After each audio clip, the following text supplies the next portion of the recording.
Les gens pensent que les relations ne sont qu'une question d'amour. Non, une relation est une énorme quantité de gestion. Si vous ne la gérez pas, elle mourra.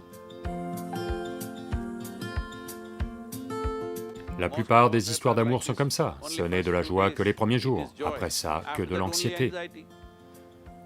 Certaines, un désastre complet, d'accord? Je voudrais vous donner une clé avec laquelle vous pouvez adoucir vos émotions vous-même sans l'aide de personne. Est-ce que ça vous intéresse?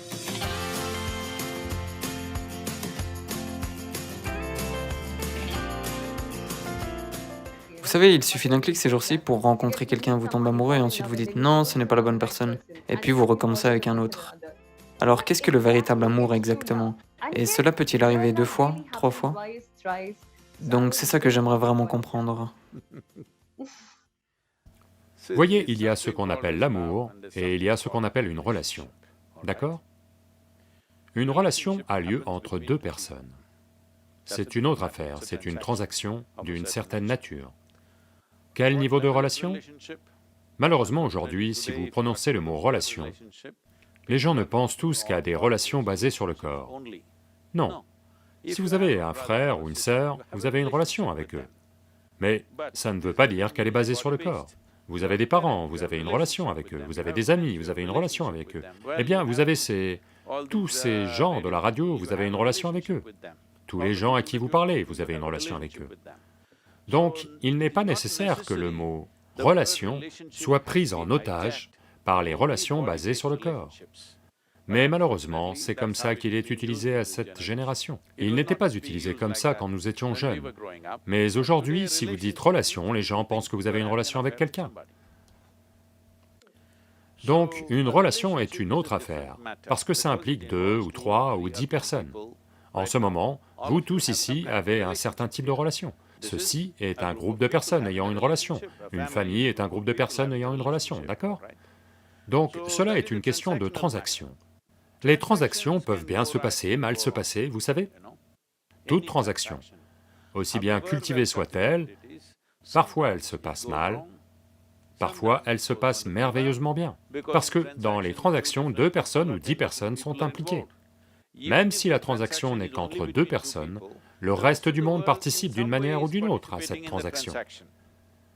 Bien souvent, les relations humaines sont détruites non pas à cause des 2 personnes, mais à cause de la troisième ou quatrième personne ailleurs, qui va y faire autre chose, d'accord? Donc, ces choses arrivent. Mais maintenant, tant qu'on parle d'amour, séparons l'amour de la relation. L'amour est ce qui a lieu en vous. La relation est quelque chose que vous faites dans le monde. Ce que vous faites dans le monde est toujours soumis à diverses forces. Toute transaction que l'on fait dans le monde est soumise à diverses réalités.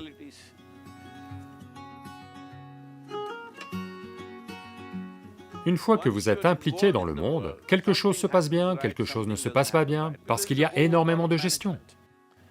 Les gens pensent que les relations ne sont qu'une question d'amour. Non, une relation est une énorme quantité de gestion. Si vous ne la gérez pas, elle va mourir. Si vous ne la gérez pas, elle va s'effondrer.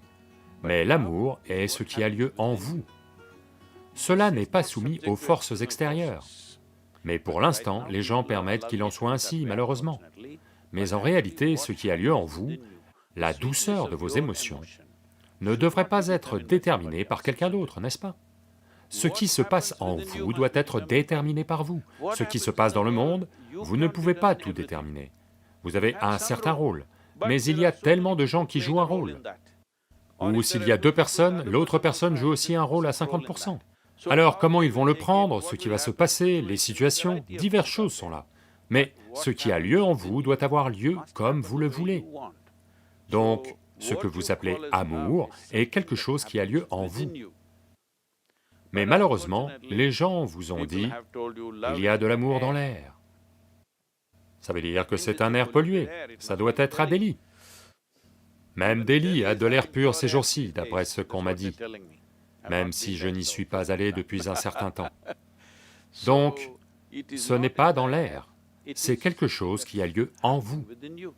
Vos émotions ont pris une forme douce, pour quelque raison que ce soit. Donc maintenant, vous utilisez un stimulus externe, vous utilisez l'autre personne comme une clé.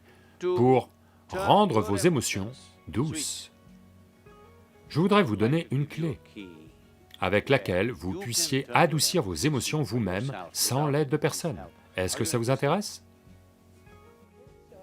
Pour que vous mainteniez vos émotions toujours douces et que la clé soit entre vos mains.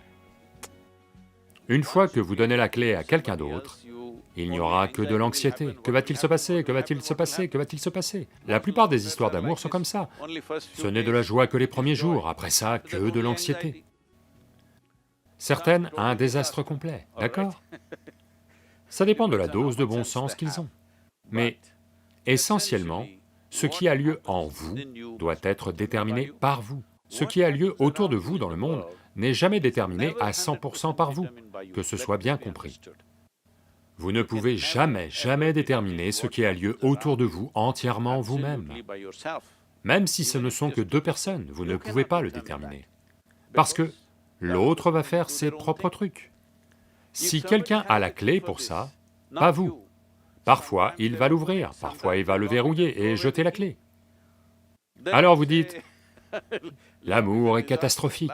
L'amour n'est pas catastrophique, les relations peuvent toujours devenir catastrophiques malheureusement. Mais on n'a pas forcément à voir ça comme ça, c'est juste que, parfois, les relations humaines ne vont pas marcher. Pas nécessairement entre un homme et une femme, ci et ça. Même entre frères, ça ne va pas marcher, entre sœurs, ça ne va pas marcher, entre parents et enfants, ça ne va pas marcher. Entre amis, ça ne va pas marcher, n'est-ce pas vrai? De très nombreuses façons, ça ne marche pas. Mais maintenant, quand vous avez cette idée irréaliste que quelqu'un d'autre doit créer des émotions douces en vous, alors vous allez à coup sûr torturer cette personne. À coup sûr, cette personne ne sera plus là demain matin. Donc, ceci doit être compris. L'amour est votre prérogative. Vous devez être aimant.